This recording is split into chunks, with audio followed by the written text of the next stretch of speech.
আসসালামু আলাইকুম প্রিয় দর্শক ভাই বন্ধুরা, আপনারা যা দেখতেছেন গরু আমি মাকই গাছে পাতা খিলাইতেছি। আর আপনারা হয়তো ভাবতেছেন আমি ডেলি ঘাস কাটা ভিডিও আপলোড দেই, তো ঘাস কাটি কী করে।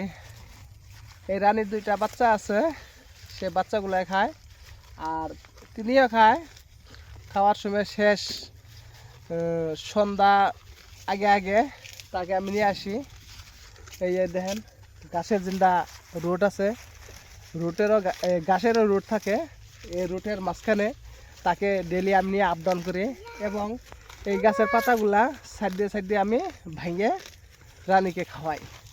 তো আপনারা ভিডিওটা যদি ভালো লাগে শেয়ার করা লাগবো না, একটা লাইক দিলেই হবো। তার জন্য আমি এটাই আর কি বলবো, বুঝলাম নাই। রাখি, বাই বাই, আসসালামু আলাইকুম।